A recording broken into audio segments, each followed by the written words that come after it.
Good morning and welcome to another edition of the Good Morning Education Show. It's a beautiful day, it's a bright new day, and it's a good day to have a good day. My name is Folu Falodun, and I'm welcoming you to this edition of our show. We're glad to have you here with us. It's always a pleasure to know that you are there and that we're glad to know that we have you on the other side. Thank you for joining us. If today is your first time on the show, we are super excited to have you with us. We welcome you and we thank you for joining our ever increasing tribe of awesome intellectual tribe members. On the show, on the Good Morning Education show, we hold discussions and analysis in and around education. Everything that has to do with education, you find us there. On the show, we usually will start off with the news, with the headline news for the day, everything, well, what we can find that has to do with education. We take it, and then our team of analysts and sometimes guests move on to discuss the topic of the day. So it's never a dull moment on the show. Rather, every time we are having fun as well as learning. Thank you once again for joining us on the show this morning. It's promises to be yet another beautiful, robust, and awesome package for you. We have with us already one of our analysts, the funding magnet is what she's known as, but she goes by Omotola Akinshola. Good morning, Omotola. Good morning, Fee. How are you today? Very well, thank you. How are you doing? Good, good, good. Thank you. Happy to be here. Great. So we go straight into the headlines for the day, the headlines in the dailies this morning. Our first headline, Katsina Subeb Chair, education sector in shambles under PDP. The Katsina State Chairman of the Universal Basic Education Board has said the education sector in the state under the past administration of the PDP was in shambles amid poor funding. Omotala, what's your comments on this? I think the educational system has always been in shambles, whether or not it was PDP or APC that was in, or any of number of those political party that was in position. So I think shifting blame and calling like name blaming is not going to help anybody. I think it's time, and I'm so glad about the topic of today about solutions that is related to like planting solutions. So instead of him to just say that, oh, because this is the regime that is making it worse, I think it has always been in shambles, and I think this administration just amplified what was already being there. And so instead of what is he going to do, what is going to do differently, what is he proposing, what is he doing himself to make things better, instead of just calling out that somebody else is doing something wrong. So that would be my thought. Thank you. One of the things that intrigue me uh, um, when I watch some movies that are some non-Nigerian movies, and especially country movies in the US, is the way they say things like, "Oh, my grandfather built this house with his bare hands. My father built this house for my mom all by himself." If you are given nothing, or if you land in, well, bare grounds, what do you build out of it? I don't think we should be trading blames and saying it's under this government or it's under that government. If you got there and everything was in shambles, what are you doing with the shambles will be the question. For finding excuses, never finding excuses is never an excuse for non-performance. So uh, well, when this person leaves the office as chairman, what will be said about his tenure? What footprint would he have left? That is what well, that's how I see this particular news item. Okay, our next headline: Ex Enugu Chief of Staff Obodo gets honorary doctorate degree. Okay, so the former Chief of Staff, Mrs. Former Obodo, the former Enugu State Chief of Staff, yesterday received a honorary doctorate degree in public administration from Charisma University, Toxcacos Islands, British West Indies. Okay, well, I say congratulations to her. It's a good thing that we're finding spotlights, or that the spotlight is on women doing great things in education. And I say congratulations to her. Omotola, you want to add anything? Yes, absolutely. Congratulations to her. And I guess if she didn't deserve it, they would not have given it to her. So I hope she keeps up the good work and continue to make an impact as she continue in her journey on this earth. Thank you. Awesome. Yeah, and our next, this is the next headline is one we have been waiting for. ASU strike. Details of federal government's meeting with lecturers emerge. We have been waiting for this to know what's the meeting, what the outcome of the meeting was, and to know what the fate of our students are again in this season, going forward. So the federal government has said that the meeting with the Academic Staff Union of Universities meant at evaluating the implementation of the memorandum of action entered into by the parties was successful. The Minister of Labour and Employment disclosed this while addressing journalists at the end of a closed-door meeting in Abuja on Monday.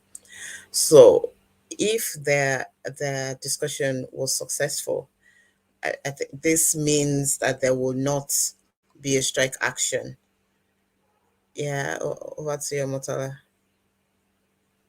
I'm really happy about the news that they were able to come to an agreement that did not require going on strike. I hope that each party keeps to their what do you call it, what they said they would do, and that everyone definitely work together for the good of the students. So I think that's progress, and I'm grateful that they are not on they're going on strike.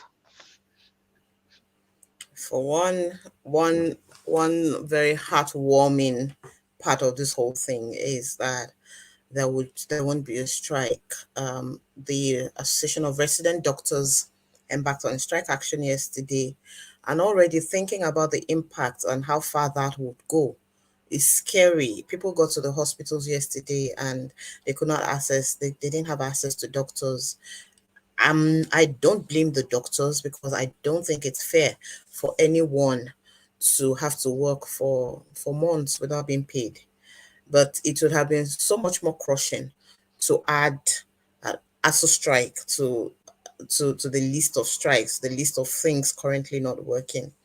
And I'm really hoping that this time around, both the federal government and ASU and the leadership of ASU can reach a concrete decision going forward, and we won't have to go through this route again. Hoping that they're able to find creative solutions to their problems this time around. And still on ASU, students ask federal government and ASU to find common ground. Okay, let's take a little part of the body of the news. The national president of the Association of Nigerian Students has appealed to the federal government and the Academic Staff Union of Nigerian Universities to find a common ground in the interest of the future of the students in order to avert industrial action. Well, the president was lamenting that another strike could be coming on the heels of last year's grounding of the universities of the country's universities as a result of industrial action. Well, last year, grounding of academic activities wasn't just because of the strike, we had the pandemic also. And when we put all of these things into perspective, we see how it's the students that are holding the short end of the stick. Omotola, yeah, what's your thoughts? So I thought we just saw that they said we're not going on strike, right? Yes. So so are they still intending to do another strike after not agreeing on not going on strike? And I guess the NANS president had spoken to the press before the strike, before I or see. while either while the meeting was on or before that meeting. Okay, well, I'm just glad that they were able to find like act as adults, not children that are just beating at each other and not listening. So I think this is progress that thankfully they didn't go on the strike, and I hope that continues. That everybody, like I said before, hold on to their agreement and do what they're supposed to do. And while you were speaking, Waithera joined us. Good morning, Waithera. Good morning. Morning. Morning. Yeah. Moving on to the next news item. Well, this really This is is well a an good news. a piece of information for Uniben students. Uniben announces resumption dates for 2021 session. Oh, Um, they have announced the resumption dates for the 2020-2021 academic session. Wow, it looks from that, it looks like they're about a session behind because 2020-2021 academic session, if it's just starting, then when are they starting the 2021-2022 session? But all the same, I guess everyone is happy that they're going back to school. The students definitely must be happy that they're going back to school. Amotara, you wanted to say something? yes, I was going to say that that's good that at least they are getting ready to get back into the game of education and get started. So I really hope that they have everything they need to be able to actually thrive and not that they will close up again in 1 week and say they cannot undo this and that. So hopefully let's hope that this is a good one. Oh, and I was going to say that the current one about jam, that this is a miracle. Okay. What part of it? All 12 of them, they are bowing out, they're leaving, which is good. We talked about how throughout this year and last year they've blamed the student, they blame every other person they can blame except themselves. And it's now, I'm not sure whether it's coincidental now that they are now like their time is up, and so they're leaving. And I'm like, at the end of the day, they're not even leaving a legacy. But hopefully the new people that comes in, maybe they will do better than the people that left. So I think it's a good thing, because if then they're just going to be figureheads, then they don't deserve to head this institute. So I'm glad that they're not renewing their contract. Okay. So well, it's kind of for me, the tenure was definitely had an expiration date. So yeah, they were going to leave office at one point or the other. But what is much more important, or what is much more um, what I would like to see more, what would be exciting for me now is what's the capacity of those they're handing over to, because when they were handed over to, it was probably with some excitement that the people before them maybe were not performing well, and it was like, oh, well, maybe the magic performing or the wonder working team is here, and we saw the way that went. So for me, I would be looking at what's the capacity of the incoming team, and is this the point where government parastatals, institutions, especially, need to take seriously the issue of leadership development for their staff, especially when you know that it's much easier for them. There's a hierarchy. You know who is up next for what position. How well do we prepare them for the positions that they had to step into. Aside that, well, it's just another switch of teams. It's just another set of people going out, another coming in. That's Yes, I agree with you. I don't think the next one should be sentimental. I think they should have a track record of what they've done, whether in other industry or things before. And so that's what I would like to see. Like, we talked about it yesterday, how like people should not just be hired or paid based on how many years they've been doing it, but what is their track record. And so hopefully this time they'll get it right. yeah. And we have a headline from Kenya. Kenya bans in-person meetings, public gatherings as COVID surges.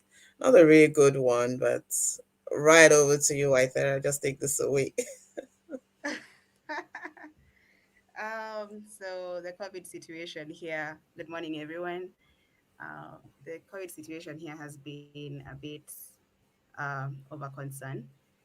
The Delta variant has been a bit of trouble here.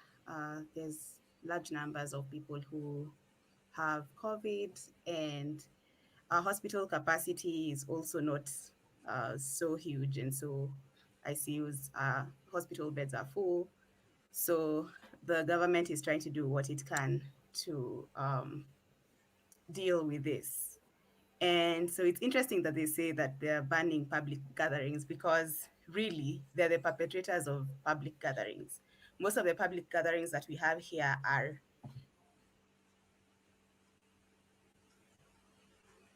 spreaders. We have an election next year, hopefully. And so everyone is kind of in campaign mode. And so that's why it has to be very clear that public gatherings are being banned, um, just to slow the spread, since there's hardly do the politicians and the people who they invite for meetings follow the guidelines that are there. And so it is a step in the right direction, because we do not have the capacity in our hospitals. So it's a step in the right direction. But it's really, it's one of those things that is common, should be common sense, that as a politician who ideally has the best interests at heart of your people, you should not be involving them in public gatherings in the first place, knowing very well there will be no, guidelines followed in those meetings. So if it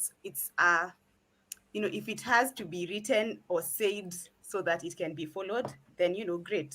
So that's where we are at.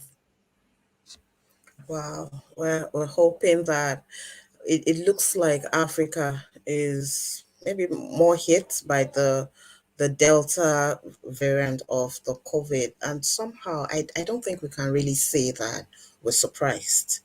We haven't been proactive about prevention of the spread of the virus. But hopefully now we're not just putting pen to paper and making pronouncements and find at the end of the day it's the same governments that would go against everything that common Yeah. sense says. And Mm. I saw a report yesterday where somebody was still talking about, oh look, all the people that got, we saw videos, all the people that got the vaccine are becoming magnetic. They put, I'm like, for crying out loud. How is taking a vaccine different from orally swallowing some tablets? I don't get it, and I don't get it. But hopefully, we're able to be proactive this time around and drive this Yeah. virus down. Drive this virus. And welcome to the show, Rhoda Odipo. Good Good morning. morning. Good morning. So Good excited morning. to be here today. It's been crazy set of days, but grateful about We're the excited to have you. thank you. Just a thought around the COVID-19 and this variant. I'm not sure what data we're getting in Africa is. But I know that the reasons I think we have not been taking it that seriously is because we have bigger issues, and those are the issues that worry us. COVID, at least I would say that I would speak for Nigeria in particular, where we say COVID is junior brother to malaria. Malaria has done more damage to Nigerian and Nigerian children and the people, really. So I guess that's why um, you cough here, you sneeze here, people don't take it too seriously. But apart from malaria, there's other bigger issues that people are having to deal with. You dip your hand in the pocket, there's nothing in it. For a significant percentage of the population, they find it difficult to eat regular food, even try to get their kids to eat. So, I mean, countries in Nigeria or in Africa that are having to deal with poverty, it's believe me, it's going to be the most difficult thing for them to take COVID-19 seriously. It almost seems like it's a foreign agenda. And don't forget, there are conspiracy theories around it still, and Africans are not going to just sit around and believe it. But not at this time when there's an African renaissance of young people, youth leading and doing great things around the world. So it's tough. Well, we will be fine. We will be fine. We have to. Um,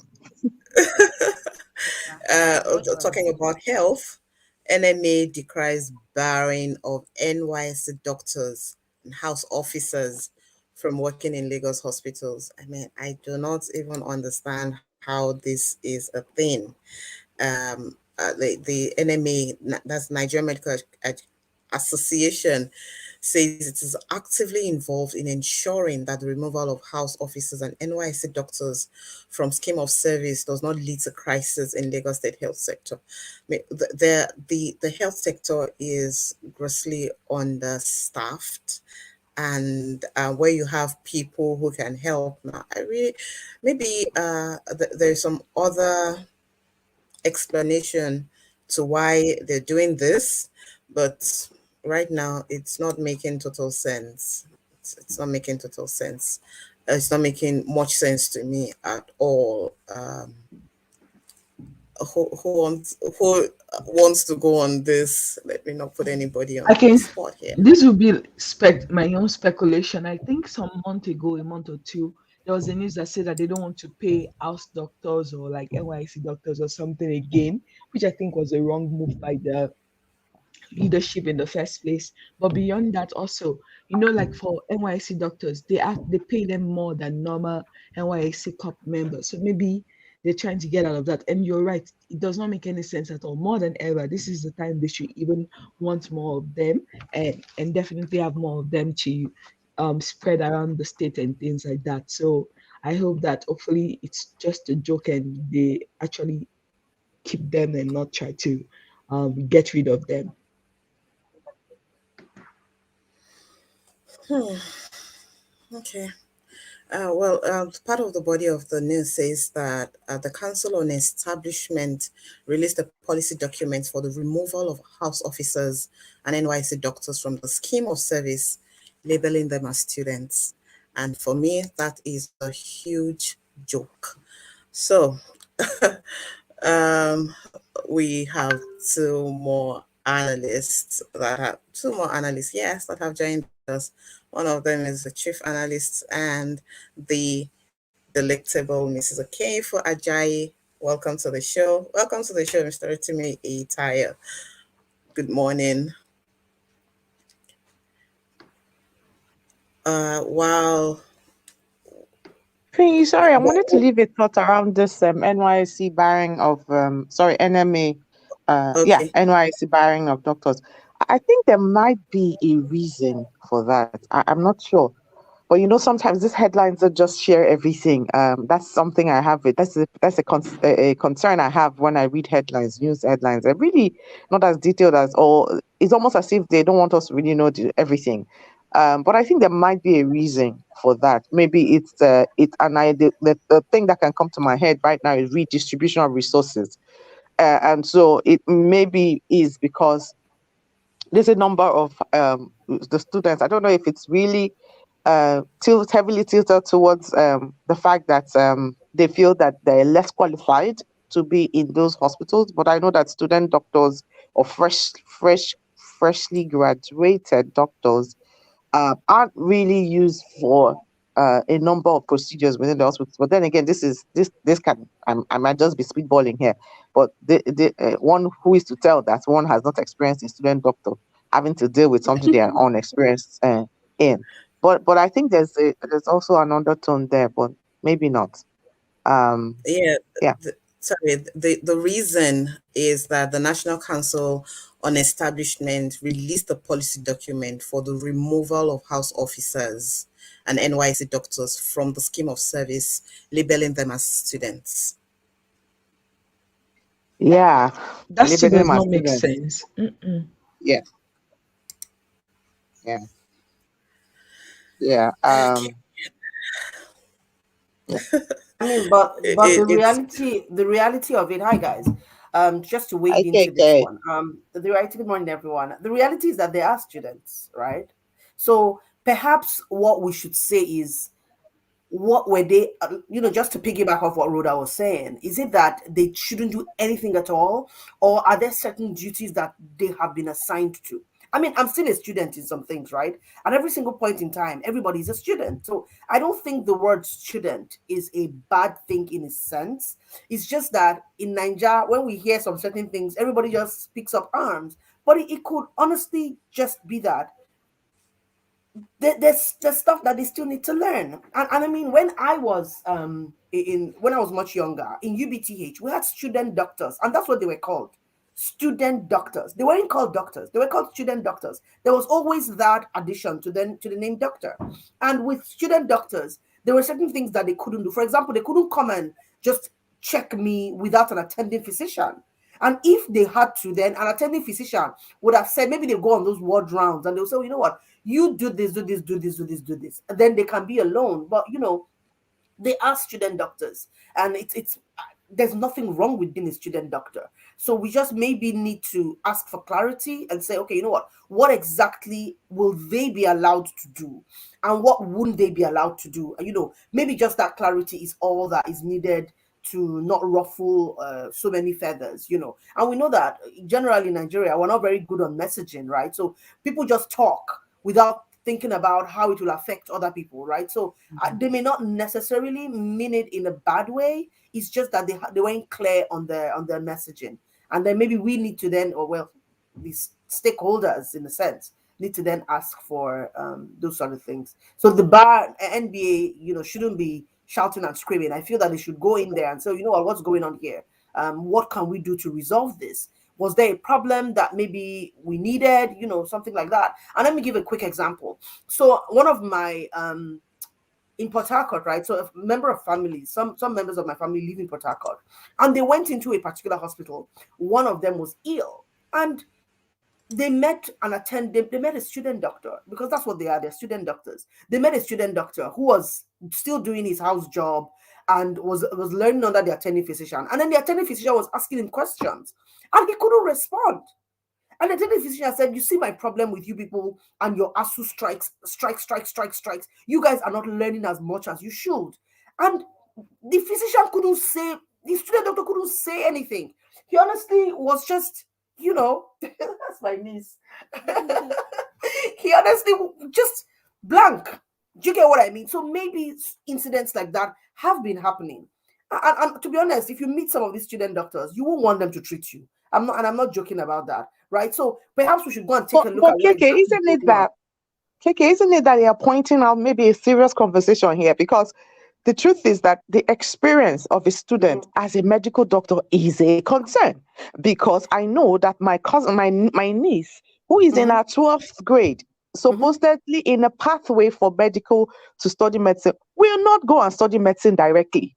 She's somewhere in No, another part of the world. And exactly, their basics are things that she needs to know before she even gets exactly. into the field. So Yeah, maybe that's the real conversation. exactly. You're right.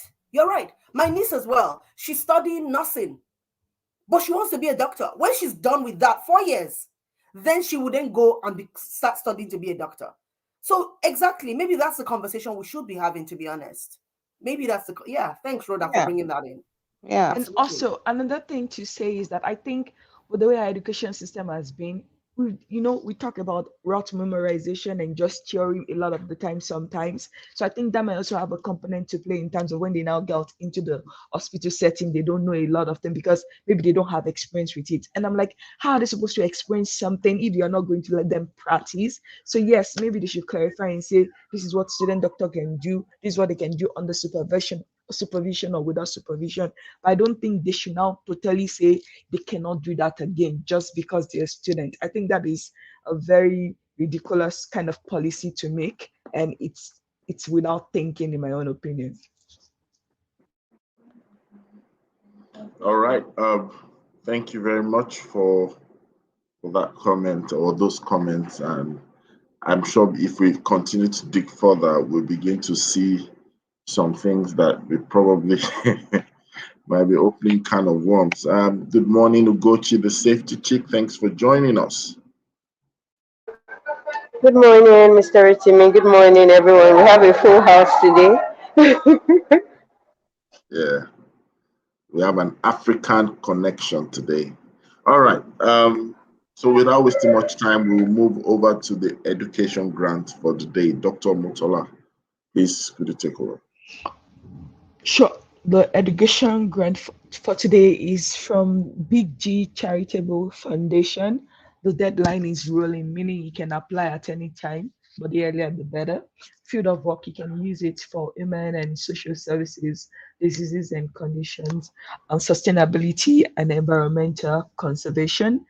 The applicant types are non-profit organizations or NGOs, and you can use the funding for programs and projects, and the location, you can be anywhere in the world, so whatever country you are in, you can qualify for it. So feel free to go to their website, read more about the details, and definitely apply. Thank you. Thank you very, very much.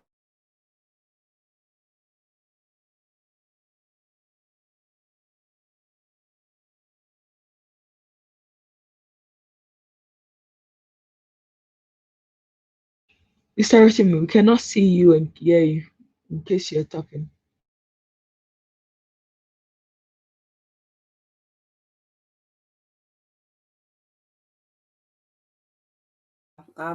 Thank you, Dr. Matala, Hello, for that. That's amazing. hello, can you hear me now? Yes, we Yes, can. we can hear you now.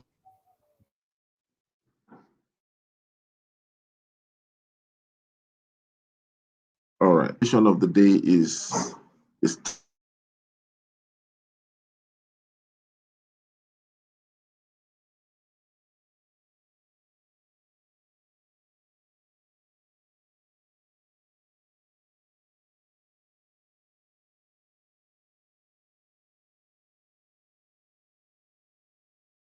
Are you still there, Mr. Rotimi?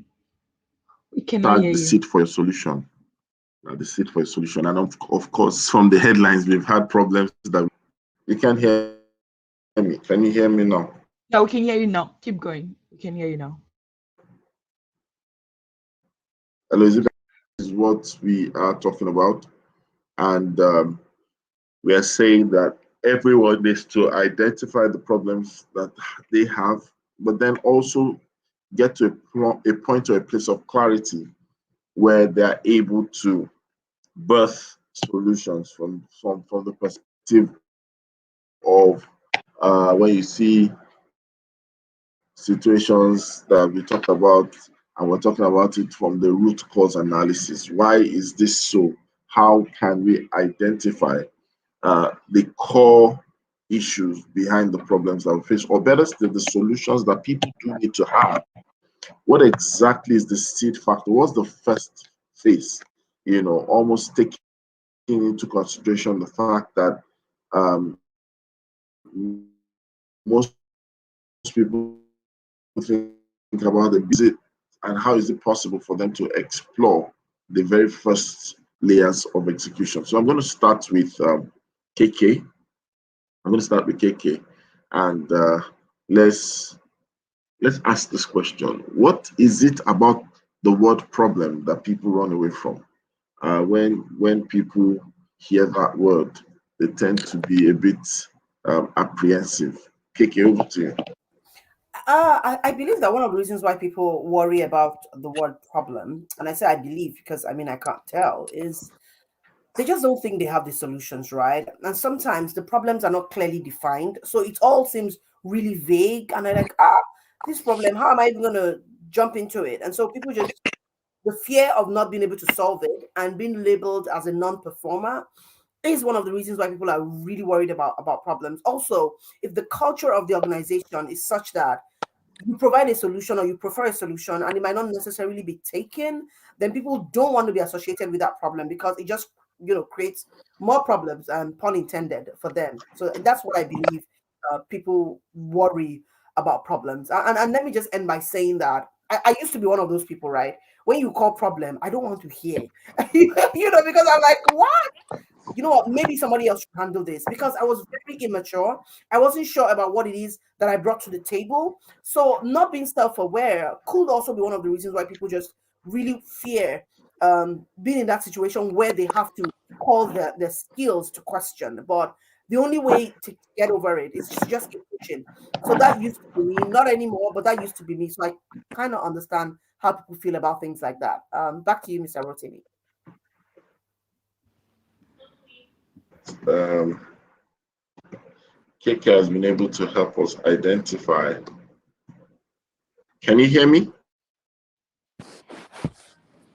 Yes. Yes, we can. Yes, we can.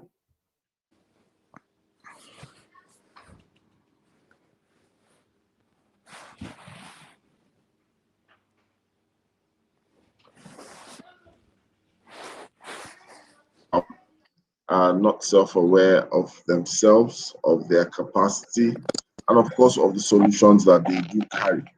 I know for certainty that the solution to every problem, right, is actually inside the problem, and which is why I'm going to ask Dr. Motola to kind of open our eyes when you tackle issues, especially when you tackle your own um, challenges or problems, right? How do you reference it to the topic where we say the seed factor, the seed for your solution? How do you reference that, Dr. Motola? Yeah. So for me, I think the greatest solutions, or the seed of for the solutions I've been able to bring about, lied in the pain and in my past failure. And I think for most of us, we're afraid of failing. We think that failure should be not like is not something that we should even experience. But I think if we really are honest with ourselves, if we are not failing, we are not growing. If you're not failing, that means we're not taking big bets on our life. If you're not failing, that means we're in our comfort zone. And so for me, looking at my own life, examining it and seeing how far I've come, some of the greatest solutions I've been able to bring about in education, in youth development, in nonprofit management and funding has been through me experiencing those problems, failing through some of them, learning and unlearning. So I really believe that most of the time, the seed of our solution lies in our greatest problem or challenge. That thing that is a pain, that is a thorn in your buttocks, that is a thorn in your flesh, that is something that you experienced, that you felt. And if you like, I think from there you're able to surely, if you learn the lesson during those period, then you can use package that into something that you create and turn into seed of solution. There's this quote that goes around a lot that said, oh, they don't know we were seed, they buried us, or something like that. So sometimes we ourselves we bury the solution because we're not willing to dig deep. We're not willing to look within to say, okay, you know what, actually, this experience, even though it was painful, even though it was, but it was, this is what, like, because for instance, giving you an example, I didn't start my own NGO, my nonprofit, until I experienced having to repeat SS1. And after repeating and going through the whole process and all the stuff that went through that, that was the seed that birthed the solution of Jumpstart Dream Academy. That was the seed that led to being able to help and transform the education system for those children and those youth during that period. And up to now, I still communicate with those students that have graduated, that they're thinking. Some of them are even married now, and it's crazy to think about that. The 7 years ago, I took a bet on saying, you know what, I want to solve this problem because I don't want any child to have to go through what I went through during my own period. So I will stop there and hand it over to you. All right, thank you very much. And I would like to ask this question, and I think that I will take the question to Titi, as she's joined us all the way from a special location. Titi, good morning. Rotimi, how do you know I'm in my special location? FBI is in town, so we know a lot of things now. Good morning, everyone. I think a lot has already been said why we are afraid of problems, but I like something that KK said, and I think one of it is also the way we are brought up. A lot of us problem is like hey mogbe kind of thing, as against as against a stepping stone to something wonderful. So people look at problems and they just don't have any motivation to do anything about it. So a lot of things are there. We have this knack of just complaining about them. Nobody ever wants to do anything about even it's in very simple things. I just feel that that's one of our major challenges. We're just used to letting problems stew. We don't look at it as an opportunity. We don't look at it as a prospect for growth. We don't look at it as something that can stretch us. So we look at it as something to be feared, something that might fail at, something that will stress us. But in the end, most of our problems are really opportunities. But that's just not our mindset. So it's very hard. I see it every day. There's something broken in the office. People would not do anything about it. The AC will be nobody will do anything about it. They will come in the office, complain, the office is hot, the office is hot. Nobody will do anything about it. And the solution could be something as easy as just calling, someone. But everybody would just rather, suffer it out.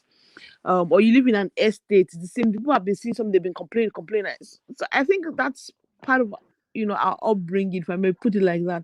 We're just used to sitting down, gathering together, complain. We never see that problems are there to be solved and there are opportunities for various things.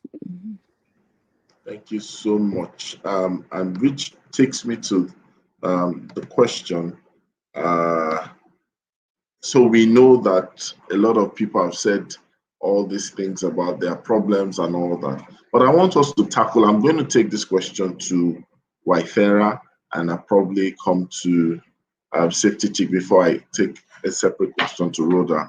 I want to ask you, Waithera, think about it from this perspective. Can we say that, or better still, what do you say about people's intention or intentionality? Especially when we talk about seed, we know that a seed belongs to the ground, not on the shelf. For farmers, you know that definitely the best thing to do is to get that seed into the ground for you to plant it, and then the outcome is it will grow and germinate into something. So I'd like you to talk a little bit about that. When we're talking about the seed for your solution, where does intention or intentionality come in? Alrighty. Thank you for that question. First of all, there's an example that comes to my mind as far as this problem being an opportunity for solution. Like the solution is within the problem. And it takes me to Jesus when he went to a wedding and there was a problem. His mother comes and states a fact that there's no wine. And that was the launch of that miracle of water into wine launched his ministry. And so even for us, sometimes the problems that we have, the problems that vex us, are actually, if we looked at them differently, they would be the platforms from which we end up launching. As far as the seed is for the ground, but many of us are keeping the seed on the shelf. I think there's the aspect of risk, because, as you said, the seed belongs to the ground, but once you put it in the ground, you don't know what's going to happen.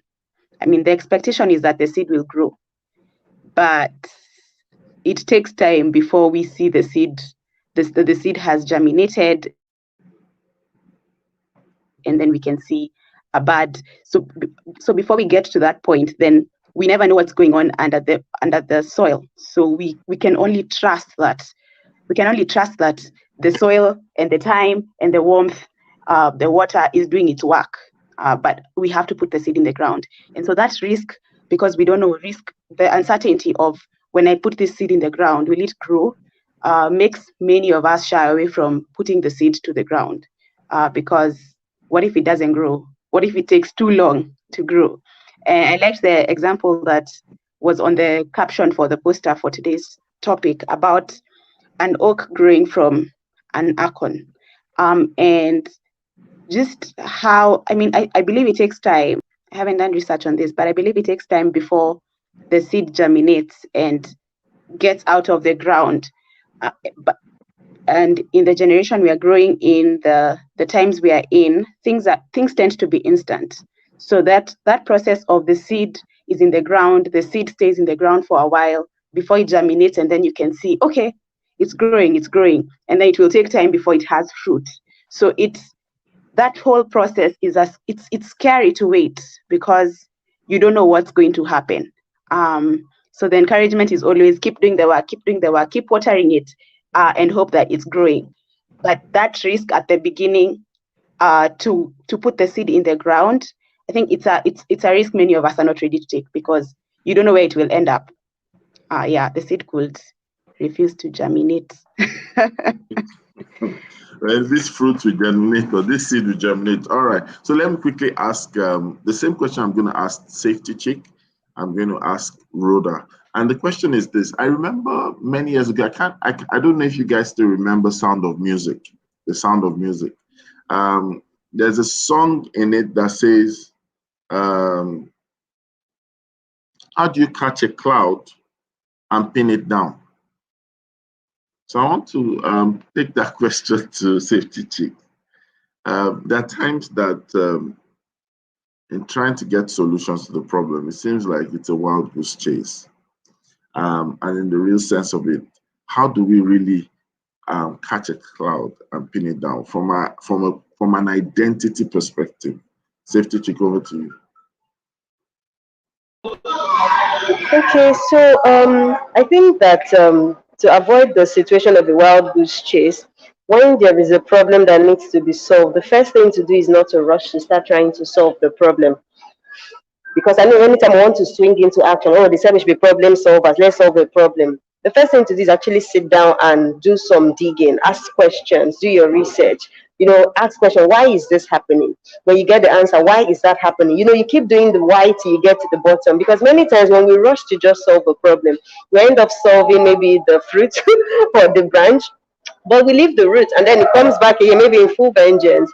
And so that's when it now seems like we're just, chasing shadows, or it now looks overwhelming, and it becomes a problem. But if we do the investigation from the very beginning, I know that might take a while, but you see, it takes a while because I'm in the hospital. So pardon whatever you hear around me. I'm not sick, I'm just here to do something.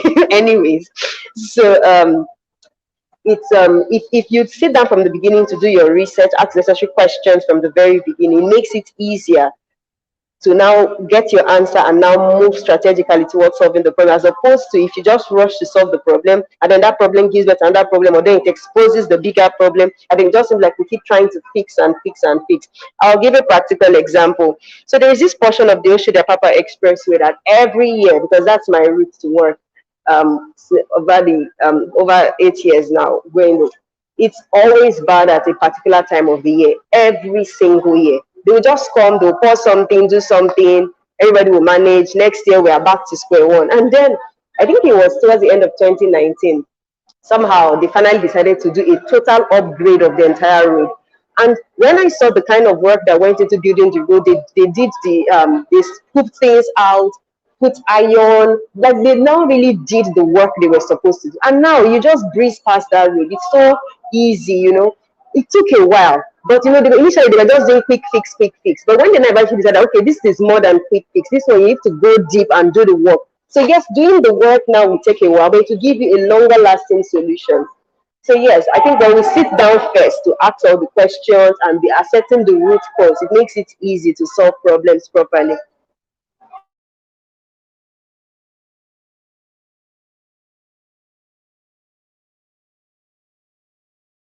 You're muted, sir. You're The muted, power of sir. yes, thank you. The power of questioning helps us to profile the problem and to get to the root cause. That then makes solution easier. Thank you, Olushola Olumide. And so, Rhoda, over to you very quickly. How do you catch a cloud and pin it down? That's a tough question. How do you catch a cloud? I know it has this what do we call it in English? It's like a metaphor. Um Catching a cloud, pinning it down. Okay, so I just hold on to the topic, which is the seed for your solution. I think before we get a seed, you have to literally purchase it, right? Like you really have to go and buy your seed, or maybe the seed falls off a tree you've seen somewhere, and then you pick that seed and then you go ahead to plant. Or in other cases, you go and purchase because you're intentional about what you want to plant or what you want to build. Either ways, is it that you're learning because you're learning under the tree of someone who, the seeds coming out from, or that you have and all of them are in the world of learning, you're intentionally going to seek some from that person out to get a seed, or you were born with one and you need to nurture your seed and for it to grow. I think of it as, some many times we talk about market development, and we talk about how people need to really know how to generate sales from what they're doing, etc. And I know that solutions often bring value, and so once value comes, then of course you get success from it. So the seed, the solutions, and the success. But ultimately, going away from being theoretical, one thing that has, I think, if I use my own life story, is there were things I knew, there were certain pathways within education that I knew that I needed to tick the button off. When I've started out as a classroom teacher, of course, left the world of accountancy, came into being very intentional about what I wanted to do in education, always wanted to be a teacher, knew that I needed to satisfy everybody, and then so they can free me to become the teacher that I wanted to be. Got into education, to start all over again, another degree, become like learning from the scratch. And this time I'd already been married, I had a son already, and so I was intentional. I was coming into this field an older person, and then from there being in the private sector only, worked in high aspirational schools or high income schools, as you would say.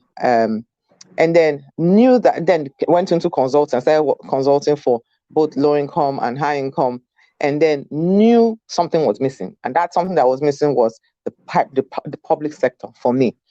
And so I needed to go and learn, and there's still a sector that is still missing for me, that I'm about to even like get into the journey, and that's also the world of NGOs. So there's, you literally have to keep either purchasing or buying or using what innately you have to get yourself to the next step. And so I would intentionally, and I know it is a buzzword, but I would intentionally go and seek out learning. And usually when you're in the world, in the journey of, that's why I call myself a lifelong learner. With the journey of learning, your seed becomes valuable. You learn how to make it work, and then it becomes a solution. And that's when, I think that's the way to go catch that cloud, because you have to do the work. You have to do a lot of work. There's no, how did they say it? Nothing free. How did they say it again, Rotimi? Like, everything free is expensive. Someone is paying for something somewhere. All right. So I hope someone is paying for my breakfast, lunch, and dinner somewhere today. Could be someone from Hey. Kenya, could be someone from NGO, could be someone from My Busy Mind, could be someone from Nigeria, someone from Ibadan, someone in the hospital, someone from the US. All right. So I'm going to ask you this question. And the question is, I know that when it comes to doing things, there is this thing called procrastination. A lot of people tend to wait too long, and I know that even seeds have shelf life, so sometimes solutions and in strategy, you can have a strategy that if you don't follow the timelines, your strategy tends to lose potency. So talk to us about that very quickly. The only way to do is to do. So if you have an action to take, the only way for that action to be executed is to take the action. Once you know that this is what this is, I know it's not always easy to, we, as humans, we go through all of this analysis in our minds, we go through the what ifs, we go through the will people accept it? Can I do it? Sometimes we doubt ourselves. Sometimes we think, oh, resources will dry up at some point. But the longer you wait on it, the more you lose steam. It's much easier to go at finding a solution. It's much easier to attack a problem when it's like striking when the iron is hot. So don't sit on it. Don't wait on it. Don't overthink it. Just do it. Like like you would say, just do it. Even if you fail doing it, at least you would know you have done something, you have tried something. You're happy with yourself, knowing, oh, I could have made this work. And if it didn't work at that time, then you can go back to your drawing board and redraw it, rejig it, come back and try it again. But don't sit on it. The more you sit on it, the colder it becomes, the more you lose time. Sometimes the whole details even become fuzzy, and you're wondering, yes, I wrote this thing down, but I can't even remember how I got to this point. So yes, please get up, do, get it done, take action. If I'm not so sure, I'll suspect that one of your favorite artists is P Square, because he said just do it. As you know, there's this song they sang, it get as they do me. I don't know how it was doing them, but however it was doing them, at least they did it and we saw the videos. Okay, so as we draw the curtains, I want everyone to just share like one punchline, just one punchline to wrap up the show. We'll start with Dr. Motola, we go to KK, we come to Waifera, we go to Safety Chick, we end with Rhoda. So, So, Dr. Motola. yeah, mine will be feed your faith and not your fear. And the example will be, think of a tree or plant. They take in carbon dioxide, which is bad, but they breathe out oxygen. So feel the fear, breathe it in, then breathe out faith by taking actions that will lead to the kind of solution you want to bat. Thank you. Thank you very much. KK.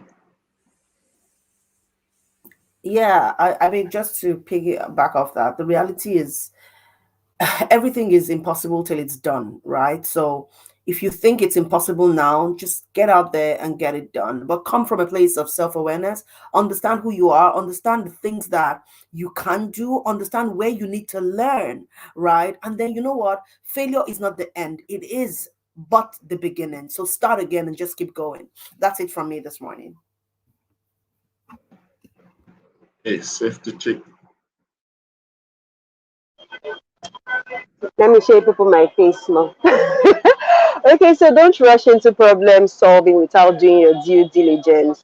It's really important so that you don't feel frustrated, so it's just important that you do a little bit of due diligence, do some finding out before you rush into problem solving.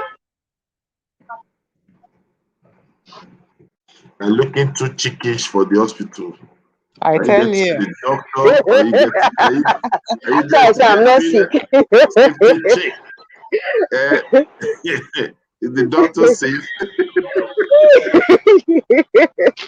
right Oh there, my God. over to you. All right. So mine is stop overthinking. This is a message to myself as well. Stop overthinking, plant the seed, water it continuously, and give it time.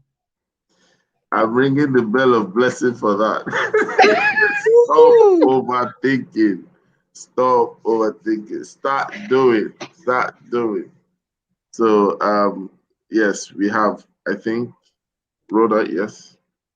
Yeah, I use the STAR method, and for yourself, I use it a lot for myself. I'll look at the situation, S for situation. I identify the task I need to engage in, right? And then, of course, I think about my actions that follow up that task. And then, of course, I now look at my results before any results. Before you get to that R in STAR, you got to look at the situation, do your task, know your activities, actions, and then believe me, results will come. That's your seed. That's your seed. I love that. That's situation, task, action, and results. Results. Yeah. That's a curriculum on its own. Thank you, Rhoda. Eh. That's good. Finn, I think we didn't say anything. So, Finn, let me give you an opportunity to say something. I already said my bit. Just do it. Just do it. You need to be able to reference Nike so they don't come after you. FBI is in town. All Like right. Nike says, just do it. Let's do it. Okay. And my own is Ficaria, which is think as you just do it. Think as you start. Think as you assess it. Thank you very much. Ficaria is thinking and in Swahili, right? If I'm correct. All right. Thank you so much for today. It's been an awesome time. We will be here tomorrow and it will get better. And of course, we've come to the end of the show. But then, of course, I don't want to get into troubles because for some people, this is the golden moment, which we must not deny them of. As we wrap up the show, if you do hear any, I'll mention your name. So at the count of two, we're going to say our usual payoff line. Ready? One, safety chick, unmute yourself. 1, 2, go. It's always a great Always a Always great a great morning. morning and a good conversation. show. Have a wonderful day, everyone. Have a great Thanks. day, Thanks. everybody.